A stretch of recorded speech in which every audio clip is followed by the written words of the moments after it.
अब मॉनसून का जिक्र कर लेते हैं, क्योंकि मॉनसून इस बार लोगों के साथ अजीब मजाक कर रहा है। किसी भी दिन बारिश हो जाती है, पानी कहीं भी चला जाता है। गांव हो या फिर मेट्रो सिटीज की ही बात कर लें या हाउस सोसाइटीज की बात कर लें, हाउसिंग सोसाइटीज, उनके बेसमेंट तक पानी से लबालब भरे हुए हैं। आप बाढ़ के पानी से कहीं नहीं बच सकते हैं। बारिश ने पहले हिमाचल प्रदेश में तबाही मचाई, अब गुजरात और महाराष्ट्र बाढ़ से परेशान हैं। उत्तर भारत से लेकर दक्षिण भारत तक बारिश ने हर जगह आफत मचाई है। इस बारिश और बाढ़ से लोगों पर क्या बीत रही है, हमारी इस रिपोर्ट में आप समझिए। ये कुदरत के सामने इंसान की बेबसी की तस्वीरें हैं। ये तस्वीरें बता रही हैं कि इंसान भले ही कितनी भी ऊंची बिल्डिंगें बना ले, अगर प्रकृति अपना प्रकोप दिखाएगी तो सब बेकार हो जाएगा। यह तस्वीर गुजरात के नवसारी शहर की है। पूरा शहर जलमग्न है, पूरा शहर टापू बना है। नवसारी के पास बहने वाली पूर्णा नदी ने शहर का यह हाल किया है। ये तो आपने देखी पानी में डूबे नवसारी की ड्रोन से ली गई तस्वीरें। अब आपको जरा ग्राउंड पर उतरकर यहां का हाल दिखाते हैं। हमारे संवाददाता राजेश कुमार आज नवसारी में थे। राजेश को यहां मध्य प्रदेश के मौजूदा राज्यपाल मंगू भाई पटेल का घर दिखा। उनके घर के आसपास भी सारा इलाका जलमग्न है। नवसारी के जूना थाना इलाके में ये जो घर है वो मध्य प्रदेश के गवर्नर यानी कि राज्यपाल का घर है, मंगू भाई पटेल का घर है। वो जलमग्न है, वो इस वक्त पानी में डूबा है। वहीं उसके आसपास जो घर हैं वो भी तकरीबन 2 दर्जन से ज्यादा घर हैं, वो फिलहाल जलमग्न है। और इन घरों में रहने वाले लोग जो हैं या तो घर के अंदर बंद हैं या फिर वो घर छोड़कर चले गए हैं ताकि पानी जब कम हो तब वो वापस आए। फिलहाल पूरा इलाका जो है आपको इस वक्त जलमग्न दिखेगा। राहत की बात सिर्फ ये है कि फिलहाल बरसात बंद है। नवसारी में गुजरात के जो दूसरे इलाके हैं वहां भी फिलहाल बरसात बंद है, इसलिए पानी उतर रहा है, लेकिन ये पानी उतरने में वक्त लगेगा। सबसे डराने वाली बात यह है कि बारिश और बाढ़ से तबाही का मंजर गुजरात से ही नहीं बल्कि देश के ज्यादातर राज्यों में दिख रहा है। उत्तर भारत में जम्मू कश्मीर से लैंडस्लाइड की तस्वीरें आई हैं। वहीं दक्षिण भारत में तेलंगाना का भी बड़ा इलाका बाढ़ की चपेट में है। उत्तराखंड में घर गिर रहे हैं तो महाराष्ट्र में कहीं इंसान बह रहे हैं, कहीं घरों में पानी घुस गया है। लेकिन बाढ़ की सबसे हाहाकारी तस्वीरें महाराष्ट्र से आ रही हैं। महाराष्ट्र में मुंबई समेत राज्य के करीब 2 दर्जन जिले बारिश और बाढ़ की मार झेल रहे हैं। सबसे पहले आपको महाराष्ट्र के सांगली से आया एक वीडियो दिखाते हैं। सांगली में बजरंग खामकर नाम का ये शख्स कल रात वरुणा नदी में गिर गए। खुद को बचाने की कोशिश करते हुए वो किसी तरह इस पेड़ पर चढ़ गए। रात भर तो उनके बारे में कुछ पता नहीं चला। सुबह कुछ लोगों ने उन्हें पेड़ पर फंसे देखा। गांव वालों तक खबर पहुंची तो बड़ी संख्या में गांव वाले वहां आए, लेकिन किसी की हिम्मत नहीं हुई पेड़ तक जाने की। इसकी 2 वजह थी। पहली तो ये कि नदी का बहाव तेज था और दूसरी वजह ये थी कि वरुणा नदी में मगरमच्छ भी है। ऐसे में ये लोग किनारे खड़े होकर ही बजरंग खामकर का मनोबल बढ़ाते रहे।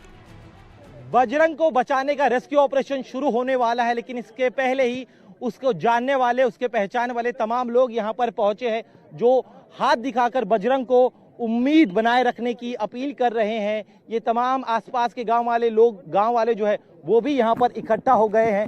सुबह से ही यहाँ पर रेस्क्यू टीम का इंतजार किया जा रहा था, क्योंकि लगातार जो बजरंग वहाँ पर पेड़ पर फंसा हुआ है वो मदद के लिए लगातार आवाज दे रहा था। और अब जाकर रेस्क्यू टीम जब यहाँ पर पहुंची है तब जो है उम्मीद बनी है कि सही सलामत जो है जिंदा बजरंग को बचा लिया जाएगा। और उसी आस के साथ यहाँ पर जो है ये गांव वाले इकट्ठा हुए हैं।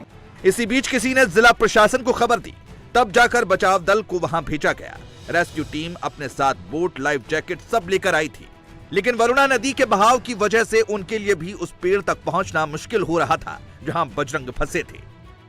पानी का बहाव इतना तेज है कि ये जो बोट है वो यहाँ से शुरू हुई, लेकिन धारा अपने साथ इस बोट को भी बहा कर लेकर जा रही है। अब ऐसे में आगे जाकर इस बोट को टर्न करना होगा ताकि वो उस पेड़ तक पहुंच सके। देखिए पानी का बहाव कितना तेज है। बोट को जाना है दाहिनी तरफ, लेकिन बहाव की वजह से बोट जो है, तेज बहाव की वजह से बोट जो है दूसरी तरफ बहकर जा रही है। अब इस बोट को मोड़ा जाएगा और जो बचाव दल के कर्मचारी है वो कोशिश करेंगे कि वो उस पेड़ तक पहुंच सके। और दूर उस पेड़ पर खड़ा सफेद रंग का शर्ट पहने बजरंग खामकर वो उम्मीद लगा रहे हैं कि जल्द से जल्द ये जो टीम है वो उस पेड़ तक पहुंचे जहां पर वो फंसे हुए हैं। आखिरकार किसी तरह रेस्क्यू टीम बजरंग खामकर तक पहुंची और उन्हें बचाया गया। क्योंकि बजरंग खामकर की उम्र भी ज्यादा थी और रात भर से वो भूखे प्यासे पेड़ पर थे। ऐसे में अगर रेस्क्यू टीम को यहाँ पहुंचने में देरी होती तो कोई अनहोनी हो सकती थी। पानी के साथ वो बह के आए और पेड़ पर चढ़ के बैठे थे। अच्छा, तो जब आप उनके पास पहुंचे तब उनकी स्थिति क्या थी, क्या बात करने की कंडीशन में थे, क्योंकि काफी वीक नजर आ रहे थे। हाँ, थोड़ा रात भर कुछ खाया नहीं पिया नहीं, इसलिए तो वो थोड़ा वीक लग रहे थे, लेकिन बोलने चलने में आसान थे। कितना मुश्किल ऑपरेशन था, क्योंकि पानी का बहाव काफी तेज था। हम आपकी बोट भी देख रहे थे, बोट भी बह के आगे जा रही थी। पानी का बहाव बहुत है और यहाँ पे क्रोकोडाइल मगर वगैरह ज़्यादा है, इसलिए थोड़ा सा रेस्क्यू करने में थोड़ी दिक्कत आती है बाढ़ की पानी की वजह से। ऐसा नहीं है कि बाढ़ से बर्बादी का मंजर गांवों में या सांगली जैसे दूर दराज के इलाकों में ही है। पालघर के वसई में हाउसिंग सोसाइटी की तस्वीर देखेंगे तो आपको अंदाजा होगा कि बारिश की वजह से लोग कितनी मुसीबत झेल रहे हैं। ये वसई की गोकुल आंगना सोसाइटी है। लोगों ने आराम से रहने के लिए लो राइजिंग फ्लैट्स बनाए। ग्राउंड फ्लोर पर पार्किंग नहीं बल्कि घर है और अब यही बात उनके लिए मुसीबत बन गई। पानी घर के अंदर घुस आया। सामान खराब ना हो जाए इसलिए फ्रिज और वॉशिंग मशीन जैसी चीजें भी ऊपर रखनी पड़ रही हैं। पानी की वजह से हो रही मुश्किलों पर बात करते करते लोगों की आंखों से भी पानी बहने लगा है। पालघर में लगातार हो रही मूसलाधार बारिश की वजह से लोगों के घरों में अब पानी भरना शुरू हो गया है और हम ऐसे ही गोकुल आंगन के बी विंग के सोसाइटी के अंदर घुस चुके हैं। घर का सारा सामान इस समय ऊंचाई पे रखना पड़ा है क्योंकि पानी किचन के अलावा पूरे घर में भर चुका है और लगातार बारिश होने की वजह से इसका लेवल बढ़ता भी जा रहा है क्योंकि सोसाइटी में से पानी निकलने का कोई भी रास्ता यहां पर बनाया नहीं गया है, ना ही कोई ड्रेनेज प्रॉपर सिस्टम है और जो पंप लगे हुए हैं वो भी बंद है। आप तस्वीरों में देखिए कि जो फ्रिज है और वॉशिंग मशीन है वहां पर पानी चूंकि नीचे आ चुका है, इस वजह से उसे किचन के शेल्फ के ऊपर रखा गया है। रास्ता ही नहीं ना, पानी नहीं निकलता ना, सबसे पानी जाएगा तो हमारे लास्ट में हमारा सोसाइटी का पानी जाता है, तभी तो हमारा सोसाइटी में पानी रहता ही। और ग्राउंड फ्लोर लगभग आपका जो हाल है बाकी सारे टावर्स में जो लोग भी रह रहे हैं हाँ उनका भी सबका ही, हमारा ने सब जो नीचे वाले हैं उनका सबका हाल वही है। कोई किधर गया, कोई किधर, कोई ऊपर रह रहे टेरिस पे। हाँ तो जिसको जिधर जगह मिल रही है उधर जा रहे हैं ना, बिचार जान बजा के ऐसा सामान छोड़ के। महाराष्ट्र में लगातार हो रही बारिश लोगों के लिए आफत तो बनी है लेकिन साथ ही इसने लोगों को राहत भी दी है, खासकर मुंबई के लोगों को। दरअसल इस बार मुंबई और इसके आसपास के इलाकों में इतनी बारिश हो गई कि मुंबई में पीने के पानी की टेंशन खत्म हो गई। मुंबई वालों को इस साल पानी की कमी के संकट का सामना नहीं करना पड़ेगा। दरअसल मुंबई को पीने के पानी की सप्लाई 7 तालाबों से की जाती है। इनमें से चौथा तालाब यानी मोदक सागर भी अब ओवरफ्लो हो चुका है। इससे पहले तुलसी तालाब, विहार तालाब और तानसा तालाब भी ओवरफ्लो हो चुके हैं। यानी जिन तालाबों से मुंबई में पानी की सप्लाई होती है उनमें से 60% से ज्यादा रिजर्वायर पूरी तरह भर चुके हैं।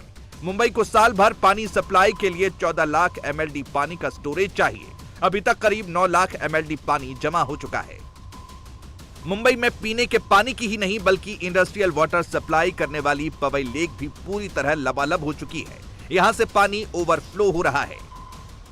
मैं फिलहाल पवई में स्थित पवई लेक के पास खड़ा हूँ और आप देख सकते हैं कि ये लेक पूरी तरह से भर गया है और ओवरफ्लो होने लगा है। आपको बता दें कि 600 हेक्टेयर में फैला ये लेक सन 1891 में ब्रिटिश टाइम में बनाया गया था और अब इस पानी का इस्तेमाल आसपास के इंडस्ट्रीज में किया जाता है और इस पानी का इस्तेमाल नॉन डोमेस्टिक चीज़ों के लिए इस्तेमाल किया जाता है। इंडिया टीवी हर वक्त हर जगह डाउनलोड करने के लिए सर्च करें India TV news Google play store या ऐप स्टोर पर।